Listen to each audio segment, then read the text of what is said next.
What up, and welcome back to Hug Your Bros. I'm your host, Strider Wilson. We got Caleb on the sticks as always. What's going on, Caleb, dude? What's going on, Strider? It's good to be back. The audience might not know, but we don't always film these week to week. Sometimes we do 2 in a week. Sometimes we do none in a week. And Strider and I haven't seen each other in a whole 2 weeks. And it's good to be back in the same room, breathing the same air as Strider once again. It feels so nice. Yeah, we close everything in this room, in the studio, and we record until oxygen is depleted, and then we get out. Mm-hmm. Yep. You know, we just feel like that the stakes of death adds to art. And being in here is truly a pleasure to speak with you. But today, we will be addressing those awkward, tough conversations. You know, those conversations you dread where it's like, hey man, I actually been meaning, hey man, we kind of need to talk. Or, you know, you've been dating someone for a while and it's not quite the vibe. How do you let them down? Or you got dumped and you're a bummer and you need to tell your friends about it, or just any situation that comes up. We got some great write-ins today that we're going to address. You know, it's just those moments in life where you got to face the music, as they say. A phrase that, you know, the true origin of that phrase isn't really known. They say it might be for military exercises, to like if your uniform wasn't done properly or you're late to lineup, the orchestra would play. You'd have to sit there and like kind of get shamed publicly. Or they say it might come from the theatre. That's theater. That's British for theater. And it meant literally when you get up on stage to overcome stage fright, the orchestra is in the pit below the audience, then the audience behind. So it goes stage, pit, orchestra, and then audience. And you would face the music in the orchestra from the stage, and you would face your fears. So today we're going to be talking about facing our fears when it comes to those conversations and then the actions surrounding them. But hey, speaking of music, I was going to say real quick, for those of you that don't know, Strider does have a history podcast. So I didn't know any of that. And now you learn something new every day with this guy. Sometimes it fires me up, dude. I'm like, you know, because I put that phrase in here, I'm like, ooh, facing the music. And I thought to myself, what the hell does that even mean? Yep. Where does that come from? Do a little deep dive. People don't really know, but they do say around the late 1800s. A lot of phrases we use are from around the late 1800s. Still stick around today. Mm-hmm. Phrases like okay. Cap. Yes. Fact. That's a fact. That's not a cap. Yeah, exactly. Friggin' I stand on business when it comes to that. Aura. Vibes. Riz Lord. Yes. Rizzler is actually like the 6th of his name. I'm surprised. I feel like Snoop named Rizzler. Snoop Dogg. Snoop Dogg is like the Shakespeare of our age, coining all these phrases. Mm-hmm. Yeah, I was never a big Rizzler guy or a big Justice guy. I'm not a big guy who follows middle schoolers on the internet or the foodie boys. I'm out on all of these. That's a good stance to have, Strider, is because look, I love those kids. Look, they're sweet. They're doing their thing. It's a fine line of like, man, I love watching these 12-year-olds on. That's what I'm saying. What am I doing? And then also, I'm just too angry. Yeah. You know, there's stuff in life where I don't enjoy light humor anymore. If someone's not getting emotionally wounded, I'm not laughing. Okay. It's just, I have no time for it. You know, I'm the type of guy, Caleb, you mentioned this earlier. I'm a listen to no music, watch no TV guy. Yep. I drive around in silence in my car, the din of the AC humming. But we're not going to do that today. We're going to bring the good vibes. Speaking of good vibes, I don't like tough talk so much. I'm so conflict averse that if I go to a restaurant and I order a hot dog and they give me a hamburger, I'll just happily eat it in silence. I'll say nothing. In fact, I'll blame myself for it later when I'm brushing my teeth at night, going to bed, looking in the mirror, then staring up at my ceiling fan as I just blink until the sun comes up. But I'll tell you right now, one time I let my buddy Darren my skateboard in the 8th grade, and he never returned it. And I followed Darren on social media now. He's a little older than me, so he's a cooler guy. I was happy lending my skateboard, Alien Workshop deck, brand new. Not one scuff on it. Didn't even do one board slide because 1, I couldn't, and then 2, I just let Darren borrow it. Darren jacked my board. Okay? Now Darren is one of these dads who has a sick backyard. He likes to brag about his sick backyard on social media. He has a bar area, a koozie, a flame pit, and bags and some turf back there. Looks pretty nice. Good hangout for him and his true friends, not me.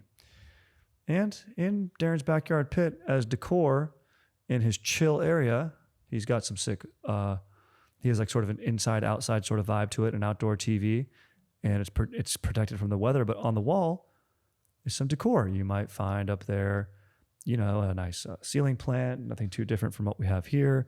Maybe a framed picture of some nature. And my alien workshop deck is now in his backyard as decor. And it's been, I don't know, 20 years. I don't know if it's been so long that I feel like if I call him out or say, hey, dude, just literally I want to strategically be like, hey, dude, where'd you get that board? That's sick. That's a pretty sick deck. Nice board. And if he lies to me and then I call him out, then I've still been his bitch for this long. Mm-hmm. And then if he's honest to me, or if he's honest, he's like, oh, dude, this is your deck. Do you want it back? He's in NorCal. I'm not flying up just to pick up my deck.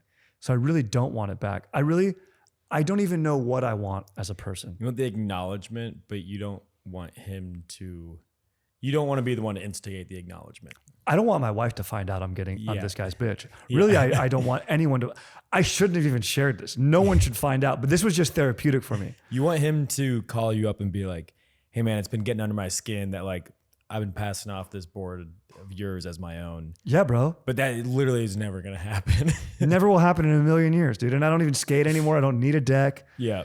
It was a sick deck. You know, it would be even funnier if like, you're like, oh, that's a cool like piece of decor. Like, where'd you get that? And he's like, oh no, that's the firewood pile. Oh yeah, that's just all that is. Don't worry about that. Yeah. And my deck's in there and you're going to destroy it. At that point, I'd be like, no, give me my deck. Yeah.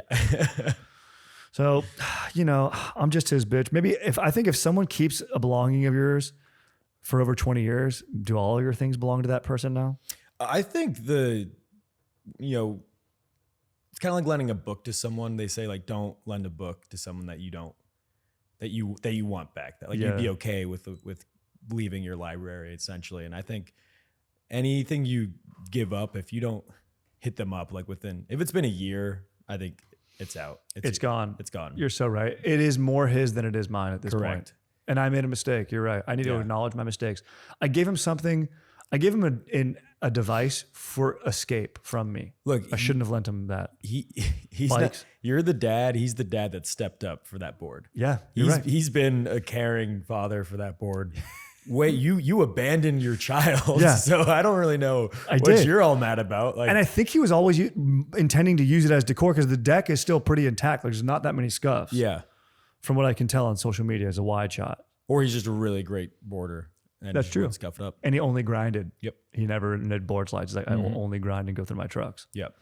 Good call. Yeah. I mean, like imagine a dad showing up after like, going out to get a lottery ticket, showing up 20 years later and just being like, dude, that's my son. What are you doing hanging out with him, like talking to the stepdad? And the stepdad's like, dude, what are you doing here? They make movies about this type of shit. You're so right. I'm the stepdad that shows up and be like, he's actually mine. Yep. It's like, no, you didn't raise him. You weren't there. So in fact, you gave him away. Yeah. I gave him away. Yeah. This was a breakthrough. This was huge. So just glad that we're on the same page. Thank you. Glad to help you out. Caleb, so freaking wise, dude. I've been around the block before a couple times with situations like this. I've walked around my block, not skated. I'll tell you that much. I don't have any like specific awkward conversations that I'm dealing with. If anything, this is an awkward conversation. Talking about awkward conversations, I feel like my brain always goes to like if I bring up a situation on like this podcast, which is getting, as we both know, hundreds of thousands of views. It's big. There's a chance that like this one person is gonna find it and be like, "What the hell, dude? Why'd you talk about me on your podcast?" That's true. They will. You will. Yeah, you're getting doxxed. We're doxing. Anything that I bring up that's too hyper specific on this show, but I feel like we have the same vibe where I just avoid confrontation at all costs. And like you're saying, like the waiter thing, it's like you mess up my order, like I am not gonna correct you. I'm just like, yep, you got it. Like I would rather not make a thing out of this, no matter how small. Totally. Like if I need to refill like more water, it's like I'm choking. Yeah. Like on water, I'll be like, I literally just want to be like, hey, real quick, I'm a piece of shit, but can I have some water? Yeah. Just real sorry to be a huge piece of shit, but like, I just really need some water. Like, can I get that? Sorry to bother you. Yeah. It's like, no, this is just, please. I've been dropped off in Ubers like a half a mile away from my apartment. Oh yeah. And she's been like, is this good? I'm like, this is perfect, dude. Like, I needed to walk anyway. Yeah, you're good. When I get in an Uber, I'm like, hey, dude, I'll drive. Yeah. Like, You please, hop in the back and relax. Please do not. I don't want you to lift a muscle for Where me. do you want to go? I'll pay. Yeah. Let's go pick up some other people. And I think that's where I think we're going to find a lot of the root of these problems with our mailbag. Yeah, sometimes People who want to avoid confrontation. Yeah. I think, let's dive in. Sometimes you got to tackle it head on. So let's tackle it head on right now. Hey, man, let's Get to go. our first question. Taking a straight line. This person asks, told a girl from my hometown when I was drunk to fly out and visit me next weekend. Waking up, I realized I made a mistake, but she already bought her tickets. I think she wants a relationship, but I just want something more casual. How do I tell her I don't want her to come without hurting her feelings? I think it's too late to refund the ticket. Oh, man. I mean, dude.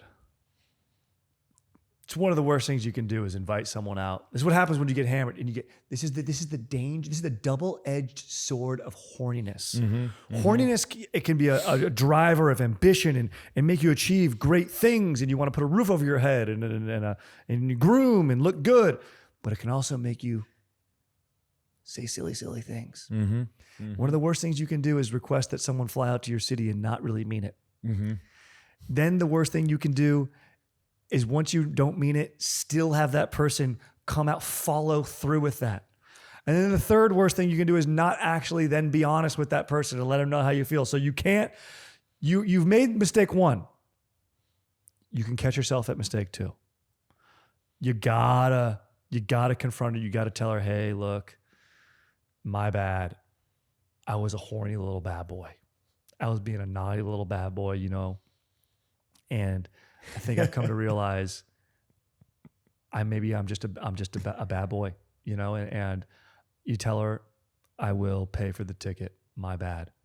But say she already took work off. She can't get it. She's flying out. You just get her tickets to like the Blue Man Group or something sick.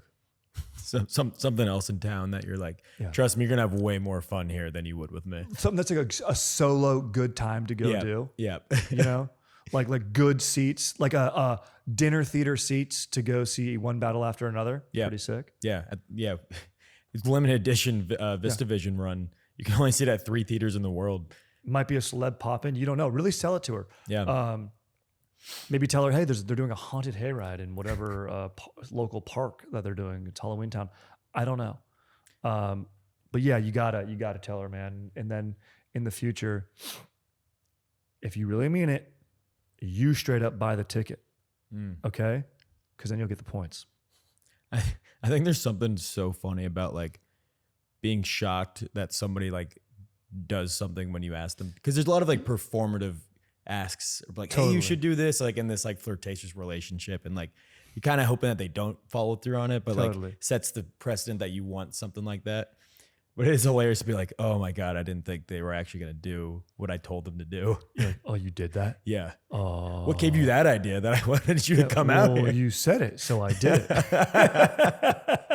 I don't know. I have follow through. I think things and I do them. Yeah, exactly. Dude, we agreed upon this. I didn't know you were blacked out. What do you think is the best excuse? Not saying they should go this route, but like to tell them if you don't want to like confront the feelings and have the awkward conversation, to be like, hey, this thing came up, where they're actually going to kind of buy it. Like, what do you think? You can't play the family emergency card because that's bad karma out there in the world. You don't want to put it out there. I got asked to join the Blue Man Group. Blue Man Group audition. I've always wanted to do this. I got an audition. It was a once in a lifetime opportunity. Dude, I got to focus on this right now. Yeah. How much is a flight reschedule? A change of flight fee. Yeah. I mean, you could say got roped into work, always whatever, broad. But that's the thing. I think they're going to call you out. They're going to call you out. Maybe if you say a work related thing, like they'll be like, oh no, there's no shot. Like it's so true. Mm-hmm. You might have to say like something really sick came up, like an event. Mm-hmm. got invited to a game, or I don't know. The honesty is the best policy. But the thing is, if it is like, oh man, like my buddy got tickets for this concert I've been really wanting to go see, you're telling her that like you found something cooler to do. You know what? That doesn't include her. It's so true. Here's what you do. It's something only cool for dudes. You Yep. tell her, hey, great news. Got extra tickets. They're kind of really far back. Yep. But extra tickets to go see Primus. No girl wants to see Primus. I don't even want to see Primus. They're the band that does like like they do the South Park song. Women don't like Primus, Yep. dude. No woman does. And then you tell her, yeah, women don't like Jersey Mike's or Primus. Dude. You tell her that I have a great dinner plan. We're going to go to Jersey Mike's or Jimmy John's. Then to go to Primus, it's going to be great. And a couple of my other buddies are coming. Mm-hmm. So it's just going to be you and the guys. Yeah. Yep. That's good. She's going to say no. I like that. But you treat it like it's a great time. Not saying you should do that, but That's a bad boy route. if you were to lie, which you shouldn't, If you want to lie, get tickets to Primus. if you wanted to lie and kick the can down the road, then that's what you do. You know, I think that you just hit on something great. What often comes with these awkward conversations is like the making an enemy out of your future self. It's Yeah. like, I'm not going to deal with this, but like screw Strider 10 months from now. In he's life- going to have to worry about it. Caleb, that's a great call. You got to kind of treat yourself like management or the company. Yeah. You go, oh, man, I'm really making me that weekend be at Primus. My hands are tied, sort of roped into it. You know what I mean? They're kind of like, you refer to yourself in the third. Yeah. They're kind of making me do this. Yeah. The higher ups, I have a deep down desire to go kick it with the boys. So I really wish I could accommodate this weekend, but we're going to have to reschedule. yeah, the Strider of future past will be You- seeing you at a later date. It's a great move, treating yourself as if you are a company. Yep. That's great. Smart. All right, Strider, let's move on to a new segment that we got here on Hug Your Bros. Why don't you introduce it for us? This segment is called Sneaky Dubs, dude. Sometimes in life, you just need those little stealth wins, Life's got you up against the ropes. You think there's just a rain cloud following you wherever you go, and you just need a little win, just a little dose of positivity to get you through the day. This is where we celebrate those sneaky dubs. Some of them are spontaneous, but some of them you can use to help yourself out. Let's check it out. I'll start things off. What do you say? Yeah. For my first sneaky dub, it's catching a falling object.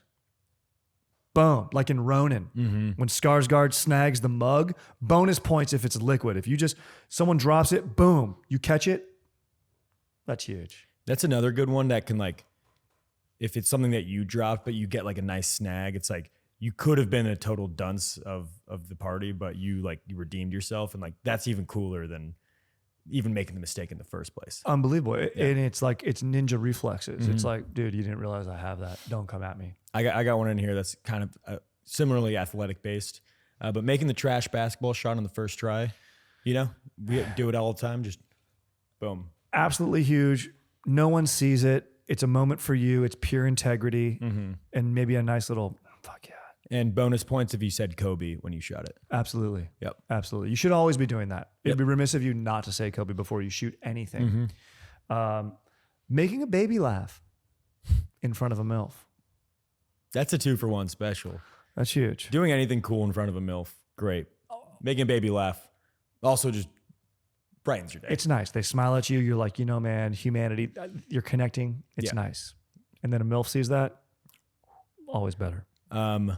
I got kicking a rock on the sidewalk and then having it set up perfectly for a second kick. And if you can chain that, it's just like exponential growth of happiness. That's huge. Yeah. That's such a nice feeling. To keep it going with stepping, just real quick, you reminded me, a crunchy leaf.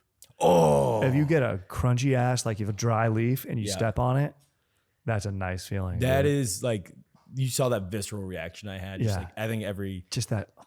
Oh, It's whatever that noise is the opposite of nails on a chalkboard. yeah. But it's like, it's a couple like frequencies off. It's just something right about Need it. some scientists to explain that. Yeah, we'll get a scientist on here at some point to explain that. Resident scientist here, maybe Rusty. Yep. Okay, not having to take a deuce in a gas station bathroom. Remember, anytime you don't have to do that is a win. Anytime you have to take a deuce out in public, that's a sneaky dub. It's huge. Yeah. I got going to a bar and finding out you're in the middle of happy hour. That's nice. Oh, that's nice. Like you didn't go there for the happy hour, but you go there and it's like they give you 2 teed up, right? And you're like, I didn't order 2. They're like, no, it's happy hour. That's so huge. And then you go, and it extends for a while. You're like, oh, you have 30 more minutes left. Should I rush something in? Take your time. Yeah. Relax a little bit. We got you. That's so clutch. Nailing a Jeopardy question in the employee break room. Everyone hears you, and then honestly, you just walk right out. That's good. That's great. You take your break in the car. Doing the walk off on any like dub at the office is certified way to get the coolest guy award at the office 100%. holiday party. This one's a little 2 for 1. Getting seated in an exit row on the plane, or not having someone next to you. Unbelievably nice. If you get your own row. Yeah. See, for me personally, I prefer not having someone next to me. You might prefer the exit row because you got longer legs than I do. Always. But if I can just kind of like lounge out a little bit, that's what I'd prefer. But so either one goes depending on your body size. That's a huge dub. Also, mine is seating related. Funny enough, when you're on a roller coaster and you've been a single rider and you might be telling yourself, yeah, I'm here with 3 people. My 2 friends are getting along better and I have to ride all by myself. That sucks ass.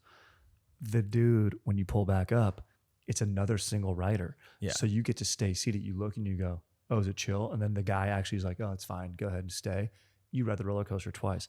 I've never seen it happen. It's it's never happened to me, but I think about it. Yeah, there is a non-zero chance of that happening. Yeah. That might be one of the sneakiest of all sneaky dubs. It honestly might be the quintessential sneaky dub because it requires so much to just go right. It's almost a true dub. It's close to being a true dub. It's almost a true dub. I am going off the idea of getting like more than what you expected. Yeah. When the bartender is pouring you a cocktail and they make a little bit extra on accident, so they're like, they just give it to you in another glass. They're like, hey, like I'm not gonna do anything with this. They give you the malt. They give you the diner milkshake treatment with your cocktail. Love that. Yep. Absolutely love that. Always happens usually with like an espresso martini. Yeah. Get a little extra. An espresso martini, dude, that's having its moment. I had my first one 2 Really? weekends ago. Never had one before. It was cocaine. It was great. Yeah. It was cocaine. Something about those, dude. This was very good. I had 2 more immediately after. Yeah, they are having a moment, and those things will keep you up all night. Oh yeah. And then I went to a gas station bathroom. And then that's where I came up with that. Yeah. And then finally, for my last one is just that anytime someone cancels plans when you've been thinking about canceling it the whole time at the last minute, you've been gambling, and someone does it right before you, and you go, hell yeah. That's like an all-time sneaky dub. I think everyone can get their handle on that. That's so nice. Yeah, because you don't want to be the bad guy. Especially like when it's a Zoom. Yeah. We had a Zoom get rescheduled on Monday. I was like, great. I just have a half hour freed up. Oh no, I don't have to do this. All good, guys. Let's reschedule. Yeah, that's great. Well, I'd say that was pretty great first go around on our sneaky dub segment. I love that. Share the comments. Let us know some sneaky dubs. Let us know. We want to spread the word. We want to spread the positivity for the crew. Love it. All right, let's move on to our questions again. Sick. Okay, this person asks, one of my closest friends has been acting out, drinking, being reckless, and it's getting out of hand. He slept at the bowling alley 3 times this week. How do I confront him without losing the friendship? You know what you got to do? You get more bees with honey. You got to hit him with a plan that is like exactly what he does every weekend destructively, but as if it's a good idea. You got to call him and be like, hey, dude, you know what I'm thinking we do tonight? I'm thinking right after work, instead of calling my family and going home and seeing our wives and kids, let's just go straight to the bar and drink like, I don't know, 5 double Jack and Cokes followed by like, 13 beers, try to drive, but luckily we've lost our keys, shake someone down for cocaine and find out they're Girl Scouts. After that, go to the bowling alley. Somehow we get there and then, I don't know, probably the back of a cop car from our buddy that we went to high school with. And, we talk him out of taking us to jail for the night and does us a favor. We go to the bowling alley, have no idea what we do, break a few, arcade games, bowl a few games, break our, don't call our wives, ignore phone calls for the entire night, and then end up wandering our own directions and sleeping in bushes outside of the alley. How does that sound, dude? Does that sound like a good night? And if he says yes, then you've got problems. But if he's like, wow, that sounds really destructive and bad, then you talk to him. You go, dude, that's what you've been doing for the past 8 weekends in a row. we need to talk. I don't know, Strider. That whole time I was like, that sounds awesome. Sounds like a pretty sick night. Maybe I'm that guy that needs to have a talking to. The ride in the Did you cop write this car. question in so that I would? So I've been sleeping at the bowling alley. Yeah, you times. actually, I've been meaning to talk to you about this, dude. Well, little Trojan horsed in our Yeah. podcast. Hey, it's a good friend. That's a way to say I love you without saying I love you. But you know what? That is a. Well, what are you bowling these days? See, yeah, I was gonna say maybe if I'm the guy in this conversation, I'm sleeping at the bowling alley because I'm grinding. You know, I'm trying to get my score up. You know, like maybe you want to check into that guy instead of just jumping to assumptions that like he's ruining his life. Maybe he's trying to win the local tournament to win enough money for his wife and children to get the new backyard pool that he's been talking about. That's a great call. And you know, without greatness doesn't come without sacrifice. So that's true. Let's just maybe check in on your buddy's bowling score first. Find out what he's bowling on average. What would you say is probably like 275 plus on average? Probably. Yeah. So, I'd maybe call up the local bowling alley and just be like, hey, what's Jim's scores looking like over the past couple of weeks? like who's Jim? He's the guy that's sleeping down at lane 32. Oh yeah. Oh, he's been dialed. He bowled like 300s. He's dialed in. Yeah, the guy's getting turkeys left and right. Yeah. Okay. Yeah. Then you'd leave him alone.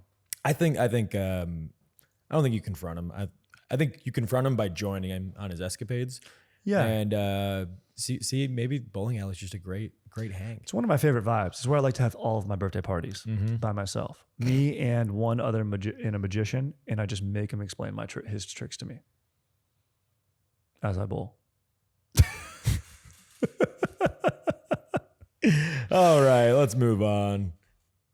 All right, Strider, let's get into our next segment here. Why don't you introduce it for us? This is the Bro Code segment where we update and modernize the age-old code with a modern, more stoke-inducing twist, if I dare say so myself. Today we will be amending. We will be doing our Chill of Rights, if you will. That's actually what this segment is called. I did a very bad job setting it up. Welcome to the Chill of Rights. We will be amending the age-old code of bros do not share dessert. Now, you look at that on paper, you might say, yeah, I want my own, banana split. I get it, a banana split or a milkshake, 2 straws, Lady and the Tramp style, whatever. It seems like something you might do on a date.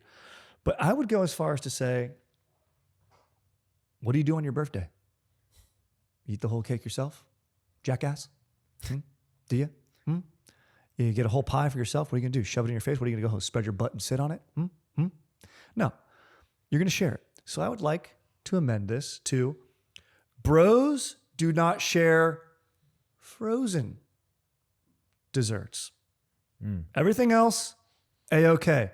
You can have a bite of my pie. Also, if the apparatus is meant to be sliced and served, share it with everyone. The more the merrier. You don't want to exactly be licking an ice cream cone. Although I will say, it might be a good move to get one ice cream cone and lick it together with your bro at a bar. You're going to get some attention. And sometimes it's tough to turn some ladies' heads, If you're not handsome, you and your bro should combine powers, get a triple stack ice cream cone, and at least a girl's going to come up and go, hey, do you guys at least need a napkin? Or what are you guys doing? Bam, the conversation's already starting. Also, a dude licking an ice cream cone by himself in public, that's a pervert. So. Yeah, I recently watched When Harry Met Sally. Rewatched that. A great movie. And towards the end of the movie, when Harry is like really depressed, doesn't have Sally, he's walking through Central Park with an ice cream cone, and then he gets halfway through and he throws it away. I'm like, that is the pinnacle. That is the saddest guy that has ever lived. Can't right even there. Enjoy this sweet, delicious treat that you lick it and it puts a smile on your face. Oh yeah, it's a great movie. I gotta say, Strider, I've never heard this in the bro code, but you've consulted. You've read the text more thoroughly than I have. I have a hard copy of it. Hard copy. This one has never really crossed my mind, but I do think it can be kind of a weird thing. I agree with you. I think the frozen thing can work. I wouldn't share a cone of ice cream, but a cup of ice cream, we get 2 little small spoons. Yeah. I think that would work I think fine. that actually is fine. Yeah. It just feels more kind of like a date, like getting the banana split at a diner. It's kind of cool. You're sitting in the same side of the booth with your girl. It has that vibe. Yeah. But there's nothing wrong with doing that. Nothing wrong with doing that. Honestly, I don't even like sharing an ice cream cone with a girl. Kind of, get your own. Yeah. Like, come on now. Get your own. It's an awkward thing to eat by yourself in general. Dude, famously, one of my buddies went on a first date with this girl, hilarious, to an ice cream shop. And they get up to the counter, and right before they order, for some reason, they're like, oh, hey, do you want to, the guy's like, oh, together or whatever. And there's kind of that awkward moment where she's like, oh, no, like we can pay on our own. He's like, no, I'll get it. She's like, no, I can. He goes, oh, okay. And so she gets her own. And then my buddy bought himself 2 different ice creams. Did he eat both? I was like, what are you doing? Why'd you ever make that choice? Treat her to an ice cream. You pick the spot. That's an awkward conversation. He's like, I don't know, dude. It seemed like, it was so awkward. Needless to say, they didn't need to have any more conversations because that was the first and last. Hey, sometimes the universe just has a way of figuring it out for you. Let us say, when it comes to the first date, you pick it up. Yeah. Fellas, you call them old fashioned, whatever it is. Hey, that could be a future bro code. And the line is this. Yeah. That's a great future bro code. Yeah. And you know what the line is? And I still use this with my wife. I say, would you please allow me to treat you? Give them agency. Yep. Same with eating butt. Would you that. please allow me to eat your butt? You don't just assume. No, you don't just go for that. Please, could I please do that? I would really like to treat you to that right now. All right. Don't assume you can eat. Ask permission to eat the butts or ice cream, and ask permission to share the ice cream. Mm-hmm. I think that's the main takeaway here. 100%. And I think we've all learned something here today. And that has been the Chill of Rights. Thank you for listening. Let's move on to our next question here. Okay, next question. This person asks, do I bring up the fact that I've slept with this guy's brother? Been on 3 dates and I like this guy, so I want to start off on an honest foot, but I'm afraid it'll ruin things. All right, so that's what I was going to ask. If you're looking to make it last, then yes, you do have to tell this guy, but not until you've watched the latest episode of Summer I Turned Pretty.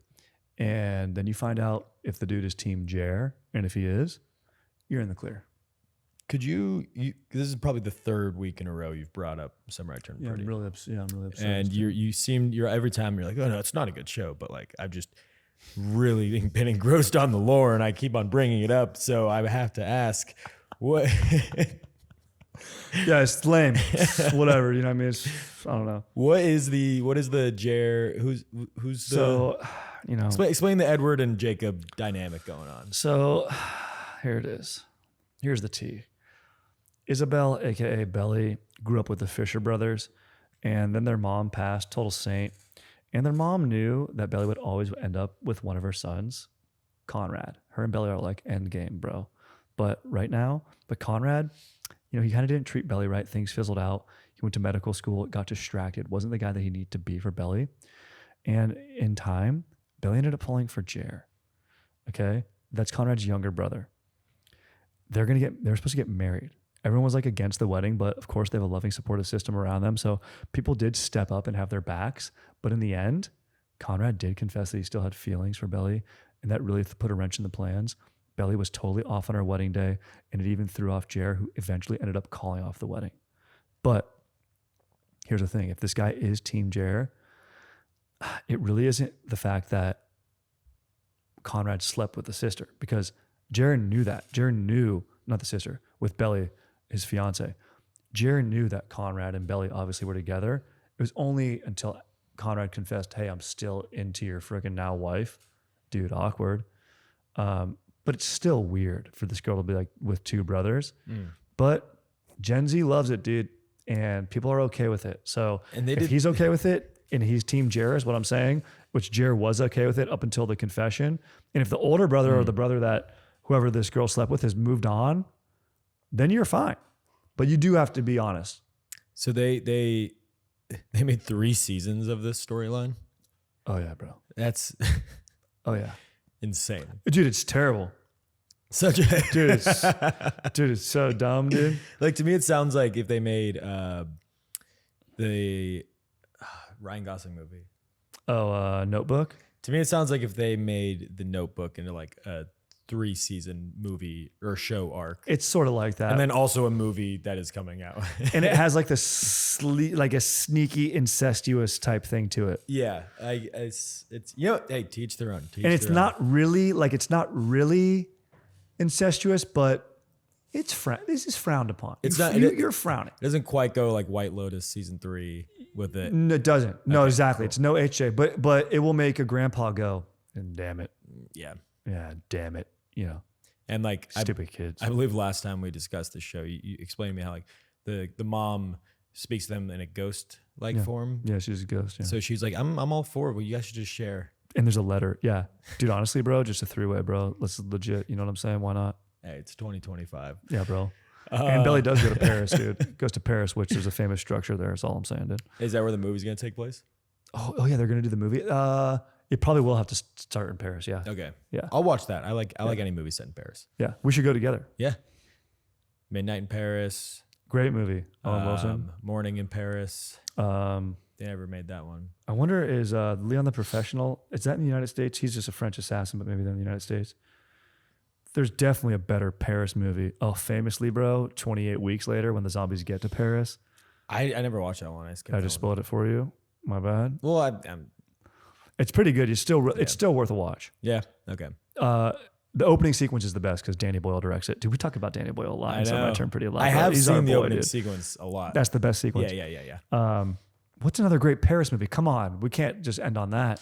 Ratatouille. That's a great ass movie, dude. Anton Ego. That's a good movie, dude. I'm serious. That's a good ass movie. Great call. All right, we've completed the trilogy. It's Midnight in Paris, Ratatouille, and Some Ride Turn Pretty movie.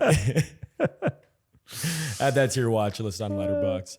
All right, let's move on. You got a new segment for us today. Why don't you tell us what it's all about? This is a great segment. A newbie, you know how they say oldie but goodies? This is a newbie but a goodie. We're going to be analyzing hugs in pop culture. This one is one of my favorite hugs of all time, and it's more of a embrace, sort of a medieval embrace.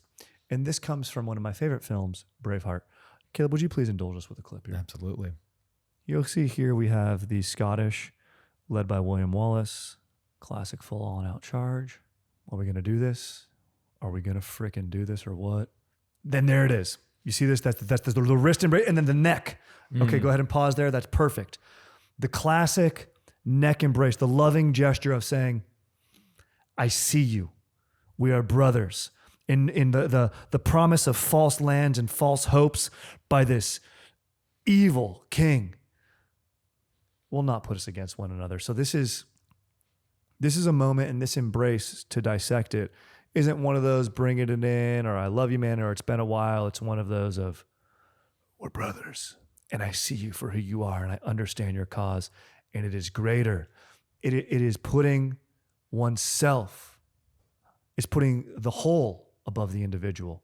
A very powerful moment between the Oddish and the Skyrish. And The Oddish and the Skyrish. oh my gosh, my brain just broke down. I did get a flu shot today. FYI, I think my brain is breaking. The Scottish and the Irish. And I was almost going to say the Oddish, and then I said the Skyrish. I think you said both. The Skyrish and the Oddish. The Skyrish and the Oddish. But it's just a beautiful embrace in a very typical, rarely these days do you get to hug your bro with a good behind the neck grab. Maybe in European soccer, maybe every once in a while, but it seems more disrespectful. This is just a good, we're brothers. There's something very special about the grabbing the head, grabbing the neck, and it's just like you said, like I see you. You know, it's like locking eyes, and it's like that declaration of like we are of the same cloth. We're one. Very nice. And then you get in the background, you get the good old classic, the machismo style. Yeah. Lots of great embraces going on. I mean, imagine being a fly on the war field that day, watching them film that. I mean, just come on. Dude. Unbelievably sick, dude. Yeah. Unbelievably sick. So just really wanted to highlight that, where we just like to celebrate bros touching chest. I love that Strider. Great idea. I think we can be doing this for a lot of great moments in movies. Oh, there's so many we can dive into. All right, Strider, I think that's the show. Why don't you close it out for us? Guys, unbelievably fired up to have, faced the music today. Okay. It's not easy to do. Hopefully the advice that we gave today will help you in those tough moments going forward. Best thing we can do is step one is having the conversation and then creating those action steps of change. So the first is recognizing the issue and the problem and then addressing it, which takes bravery, planning, and remember, You're never alone. You always got me here. We always got Caleb, and you got your own crew and people in your life to bounce ideas off of and get feedback on before you go into the fray, like the Scottish, the Irish, and the Oddish, and the Skyrish. I love that. As always, hug your bros. And hug your shows. Hey there, my dude. I'm glad you made it through. 'Cause some days are tough, some bros more buff, but you, my dude, are enough.